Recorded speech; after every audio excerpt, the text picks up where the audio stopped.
Fala, rapaziada. Então, mais um vídeo naquele esquema de ler trecho de livro. Dessa vez eu vou ler o trecho desse livro aqui, ó. Tá aqui embaixo aqui, né? Os Engenheiros do Caos. Vou começar a leitura aqui na página 144, né? O que eu vou ler aqui no trecho desse livro tem tudo a ver com esses vídeos aqui, ó, né? Para quem assistiu esses vídeos meu aqui, ó, ou para quem vai assistir, esse aqui, ó, logo aqui embaixo, aqui, ó, como o caos está presente em nossas vidas.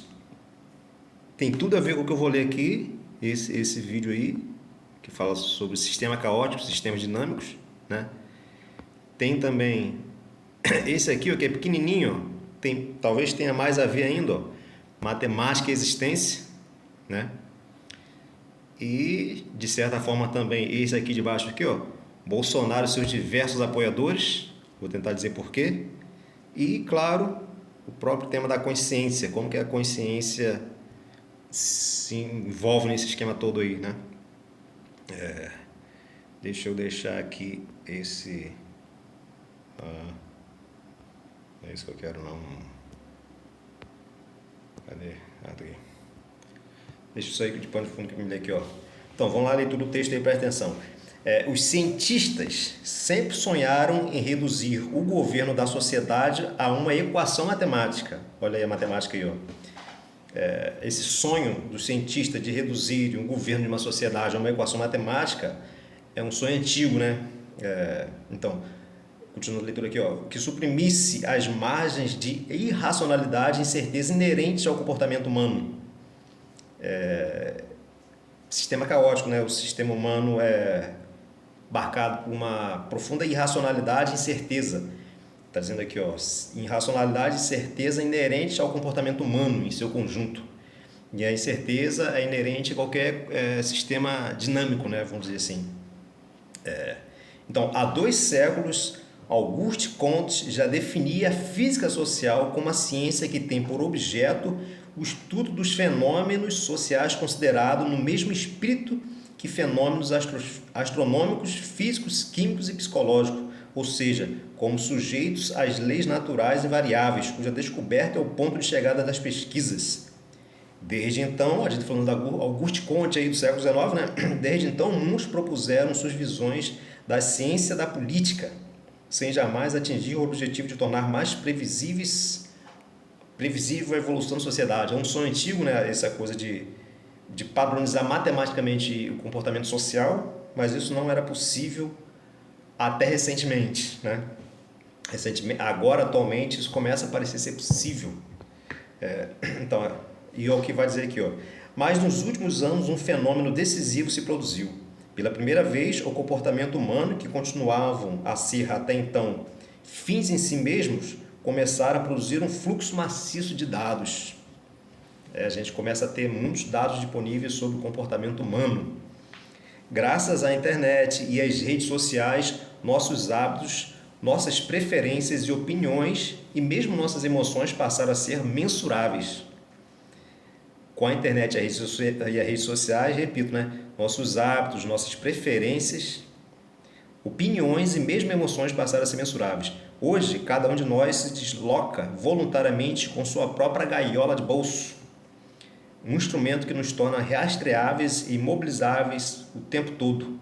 No futuro, com a internet das coisas, cada gesto irá gerar um fluxo de dados não mais exclusivamente ligados aos atos de comunicação e de consumo, mas também a fatos como escovar os dentes ou adormecer no sofá da sala.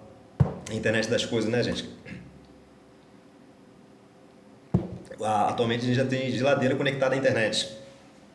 Então, de certa forma, quando a gente abre uma geladeira, o que a gente tem lá dentro, o que a gente tira, quando, quanto e com que frequência, né, a gente abre a geladeira, já revela sobre nossos hábitos alimentares que nem sempre podem estar sendo expostos na internet, porque a gente vai no mercado e de repente paga alguma coisa no dinheiro, né? E esses bancos coletores de dados, essas empresas coletoras de dados não têm muita certeza sobre nossos hábitos alimentares. Mas quando a gente tem a geladeira, um fogão, né, enfim, a casa toda conectada à internet, então os nossos mínimos comportamentos cotidianos são, então, mensuráveis, vamos dizer assim, né? Essa profusão inédita de dados, na leitura, já na página 145, né? Essa profusão inédita de dados e os poderosos interesses econômicos que ela representa está na raiz do novo papel dos físicos na política.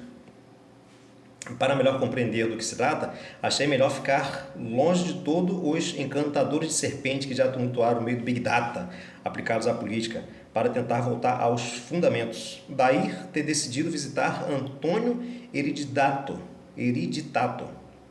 um pesquisador que participa das mais importantes experiências internacionais sobre física de partículas entre o CERN, na Genebra, o Fermilab, em Chicago, o J. Park de Tokai, no Japão, enfim. Ele está baseado em Berna, onde dirige o laboratório de... traduzindo aqui, né, gente? Ó, é o Laboratory, não sei se vai estar certo a pronúncia, of Right and Energy Physics, Laboratório de Física de Altas Energias, eu acho que é isso, né? E o Centro de Física Fundamental Albert Einstein. A física aplicada à política só interessa até um certo grau. Aí ele dizendo, né, abre aspas aí, ó. São aplicações já conhecidas, diz ele, ao me receber no escritório austero, que dá a impressão de ter sido concebido por um designer da Wiener Werkstatt. O verdadeiro pesquisador é, por sua vez, animado pela curiosidade. Ele quer romper as fronteiras do conhecimento. É uma evidência de que é preciso mais fantasia para compreender o mundo como é feito do que para inventá-lo. Apesar disso, ele se dispõe a fazer alguns comentários sobre o assunto. Na física, o comportamento de cada molécula não é previsível. Aí, o caos, né? Que já é uma teoria bem recente, sistema dinâmico, sistema caótico. Abre aspas aí para Eriditato. É isso o nome do cara? Eriditato, é isso mesmo. Antônio Eriditato. Na física, o comportamento de cada molécula não é previsível, uma vez que cada uma delas é submetida a interações com uma infinidade de outras moléculas. O comportamento de um aglomerado, por outro lado, é previsível, pois através da observação do sistema é possível deduzir o comportamento médio. O comportamento de cada partícula é imprevisível, porque interage com infinitas outras, né? Mas no seu conjunto, defende ele, né, o sistema é até certo ponto previsível. As interações contam mais que a natureza das unidades, e o sistema, tomado em seu conjunto, possui características e obedece a regras que tornam previsíveis a evolução. Mais uma vez, uma referência àquele vídeo que eu gravei sobre a teoria do caos. E quando a gente fala aqui, ó, as interações contam mais do que a natureza das unidades. Aqui já puxa um pouquinho para a questão da consciência, né? Porque a consciência é um fenômeno decorrente da interação de células, sobretudo das células neurais, né? Mas a consciência, o segredo da consciência não está em cada neurônio, mas sim na interação entre eles, de certa forma, né? Então, as leis da física se aplicam aos comportamentos humanos aglomerados. A sociedade é um sistema altamente complexo, né? Mas é possível analisar ele enquanto sistema, enquanto não o ser humano em si, mas em seu conjunto. Apesar de que a gente tem muitas informações sobre cada ser humano em si, né? Informações essas cedidas através das redes sociais, da internet das coisas, né? E a gente é capaz de fazer simulações nesse sentido. Vamos chegar aqui, ó. Claro que podemos jamais gerenciar 1 bilhão de pessoas como se gerencia 1 bilhão de moléculas, mas há analogias com base nas quais alguns princípios podem ser aplicados, mesmo se forem sistemas caóticos.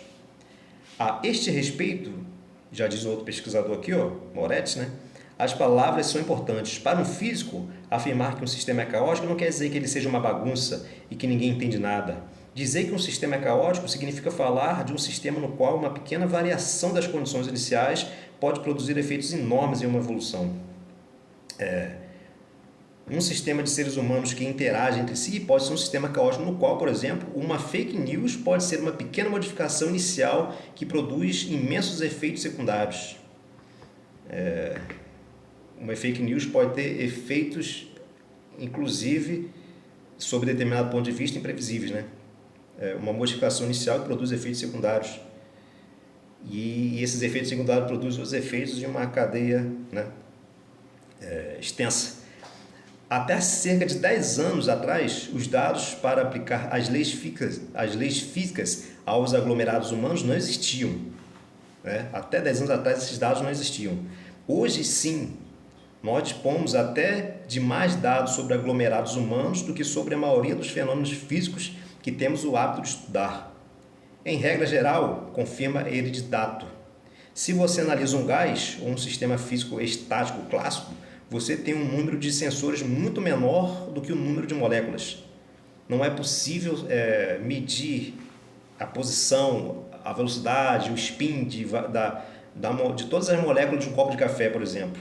Né? É disso que ele está falando. Mas é possível medir as interações de várias pessoas numa sociedade. Possivelmente de quase todas, se todos têm acesso à internet e ali geram dados sobre sua própria vida pessoal, suas preferências, esse tipo de coisa toda, né? Então, se você analisa o Facebook hoje, você tem quase tantos capturas quanto moléculas, ou seja, usuários. Cada molécula, no caso, é um usuário que é a gente, né? O problema passa a ser a interpretação de dados, e é aí que se pesa a vantagem competitiva de um físico, que ao contrário do político, está habituado a trabalhar com uma quantidade infinita de dados.